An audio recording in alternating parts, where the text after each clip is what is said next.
Bismillahirrahmanirrahim. Assalamualaikum warahmatullahi wabarakatuh. Alhamdulillahirrabbilalamin. Kita sudah masuk dalam pertemuan terakhir kemarin dalam mata kuliah bimbingan ibadah PTIK C dan D ya.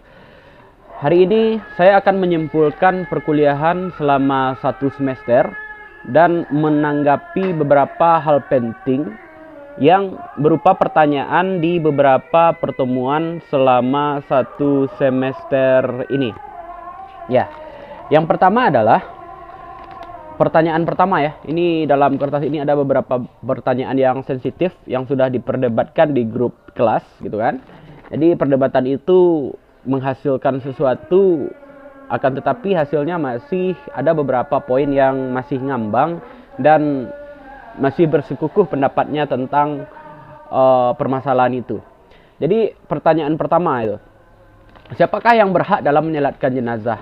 Dalam literatur fikih itu dibagi 6 poin. Yang berhak menyalatkan jenazah itu yang pertama, siapa yang dapat wasiat. Misalnya si A meninggal, kalau aku mati si B yang menyalatkan. Ya, si B yang menyalatkan dengan syarat si B itu orangnya nggak fasik dan tidak ahli dalam maksiat gitu kan. Nah, itu yang pertama. Yang kedua itu adalah alim ulama, ustadz dan pemimpin agama gitu kan. Yang ketiga adalah orang tua si mayit. Yang keempat anak ya, anak si mayit. Yang kelima keluarga terdekat. Yang keenam kaum muslimin. Jadi sifatnya, kalau seandainya ayah meninggal, itu fadilah yang pertama itu mewasiatkan itu adalah anaknya. Seandainya kalau dia berwasiat, dahulukan wasiat. Jadi poin 6 itu ya, orang yang diwasiatkan, ulama, ustadz atau pemimpin agama, orang tuanya, anaknya, keluarga jenazah, atau baru kaum muslimin atau jamaah yang hadir pada waktu itu. Ya, pertanyaan selanjutnya. Bagaimana hukumnya jenazah meninggal di tempat non-Islam? Dia cuman berdua aja di daerah itu. Oh gitu. Dan bagaimana teknis penyelenggaraannya? Tidak ada kekuatan untuk menyelenggarakan secara Islam. Kalau saudara pergi misalnya berdua ke, misalnya kemana ya? Berdua ke Cina itulah misalnya. Ya, ke Cina itu ke tempat provinsi di Cina yang nggak ada Islamnya. Ada salah seorang teman muslim meninggal dunia. Itu dikembalikan kepada kudrah saudara, kekuatan saudara untuk melaksanakan penyelenggaraan jenazah. Karena itu sifatnya daruri atau darurat. Kalau seandainya saudara punya kekuatan untuk mengumpulkan orang-orang non-Islam untuk berkolaborasi, membantu untuk penyelenggaraan jenazah secara Islam, dari memandikan, mengkafani, menyalatkan, menguburkan, bisa saudara kondisikan hal itu, laksanakan. Tapi kalau seandainya saudara nggak punya kekuatan untuk itu, saudara lakukan sebatas kemampuan saudara dan jangan lupa masukkan nilai-nilai keislamannya. Ya, jadi seperti itu, sebatas kemampuan saudara saja. Yang penting saudara masukkan roh Islam, pelaksanaan penyelenggaraan jenazah secara Islam sebatas kemampuan saudara, karena sifatnya adalah darurat ya. Pertanyaan selanjutnya, bagaimana hukum bacaan imam yang ketika membaca Al-Fatihah rukun itu salah atau lupa ayat, sementara nggak ada yang membetulkan bacaannya. Saya yang mendengarkan bacaan itu posisi paling belakang, nggak sanggup untuk berkomunikasi dengan imam. Inilah masalahnya.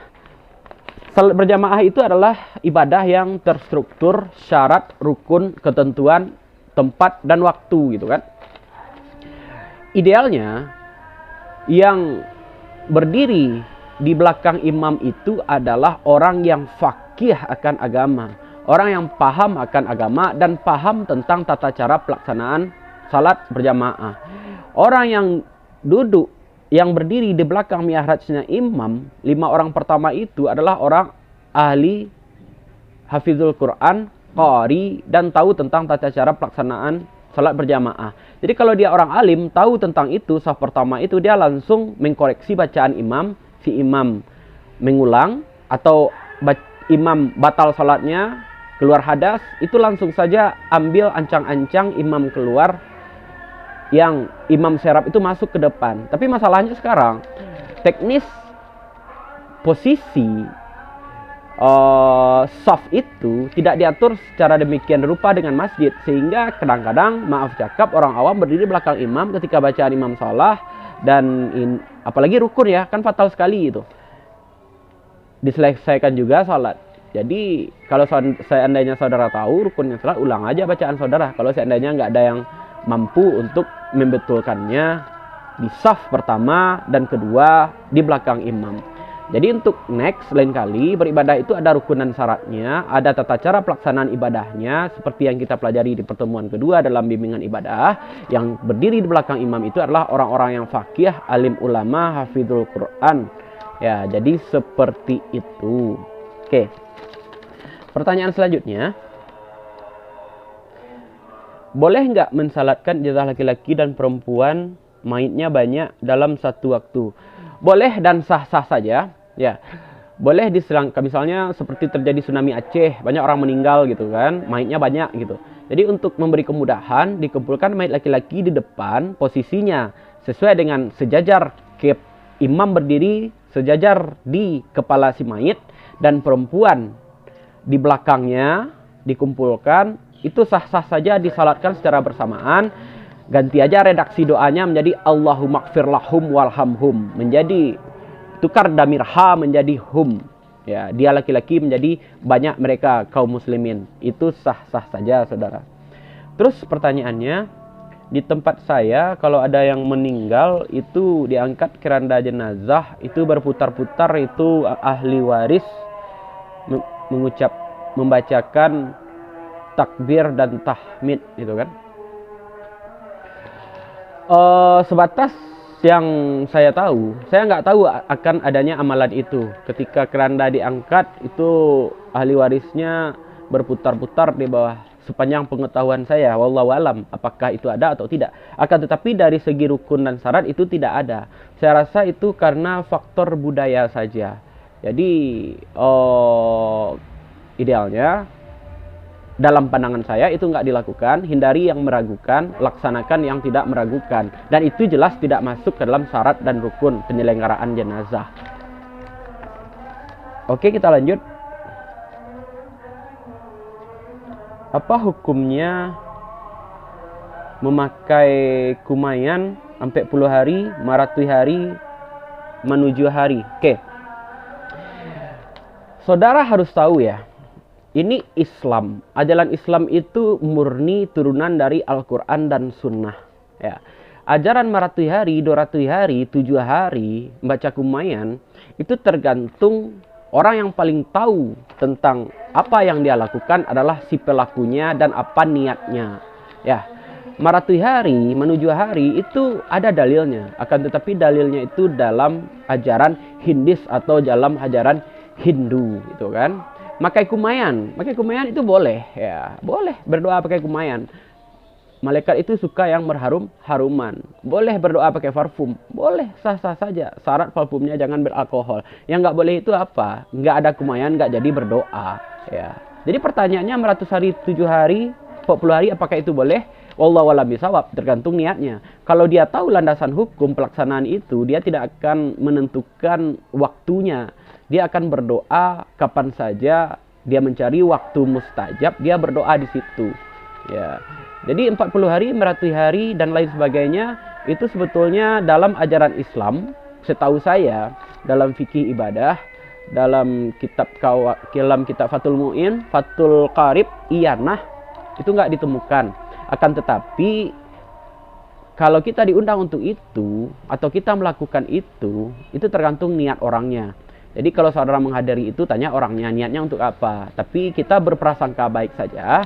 Mereka ajang bersedekah. Jangan hilangkan aja lah bilangan harinya. Niatkan aja bersedekah untuk si mayit. Fadilah untuk si mayit gitu kan. Jadi kalau landasan hukumnya 400 hari, 7 hari itu nggak ada. Ada, tapi di kitab Weda gitu kan. Jadi seperti itu. Oke, kesimpulan kuliah kita selama 1 semester ini adalah pembelajaran bimbing ibadah dari pelaksanaan salat, salat sunat, salat wajib, haji, penyelenggaraan jenazah, dan klasifikasi najis dan lain sebagainya itu dikembalikan kepada standar umum saja. Di grup banyak terjadi perdebatan-perdebatan hal-hal yang bersifat khilafiyah. Misalnya imam baca bismillah dengan tidak, itu sah-sah saja. Yang baca bismillah dia menganggap Al-Quran itu satu ayat dalam Al-Fatihah. Yang nggak baca bismillah dia menganggap dia membaca bismillah akan tetapi disirkan ya, dia mensirkan bismillah karena bismillah tidak termasuk satu ayat dalam Al-Quran. Itu hal yang biasa saja. Al-ikhtilafu rahmat, perbedaan membawa rahmat. Yang pakai kunut dan nggak pakai kunut itu hanya masalah khilafiyah. Tidak sepantasnya kita mahasiswa memperdebatkan itu. Yang pakai cadar, yang nggak pakai cadar itu sah-sah saja gitu kan. Yang pakai cadar itu Imam Hanafi wajib pakai cadar. Bagi si gadis ketika sudah menikah boleh lepas cadar gitu. Itu hanya masalah khilafiyah, dan masalah-masalah itu saya rasa sudah banyak dibahas dan jangan terlalu dikedepankan. Karena apa? Karena itulah yang membuat Islam itu mundur ya. Kita sibuk mempertentangkan masalah khilafiyah tentang salat, saf salat, ini segala macamnya. Itu musuh Islam sudah sampai di bulan gitu kan. Jadi seperti itu. Saya kasih statement penutup. Bimbingan ibadah, apapun ibadah yang termasuk di situ dari salat sampai penyelenggaraan jenazah, haji, salat sunat, dan klasifikasi dalam konsep taharah itu dikembalikan kepada standar umumnya. Standar umumnya itu apa? Standar umum buku Kementerian Agama. Jadi pakai aja standar umum yang bahan yang saya share di grup itu. Sedangkan pembahasan dalam kitab-kitab fikih itu adalah standar yang sangat mumpuni sekali untuk mendapatkan fadilah-fadilah amal. Apabila ditemukan masalah-masalah yang belum saudara ketahui di saat penyelenggaraan jenazah, penguburan jenazah, ritual doa jenazah, itu saudara harus lebih bijaksana lagi menilainya. Tanya dulu kepada para ulama, tokoh adat, dan lain sebagaimana macamnya. Jangan sedikit-sedikit bid'ah, sedikit-sedikit bid'ah. Itu malu kita. Kita semuanya udah mahasiswa. Jadi kalau ada pertanyaan, masih ragu, dan perlu untuk didiskusikan, buat aja di grup, dan saya siap insya Allah melayani saudara semuanya kalau ada yang merasa diragukan. Oke, baiklah, kita tutup kuliah kita selama 1 semester ini dengan membacakan Alhamdulillahirrabbilalamin. Semoga diberkahi oleh Allah dan bernilai ibadah. Saya tutup dengan membacakan wassalamualaikum warahmatullahi wabarakatuh.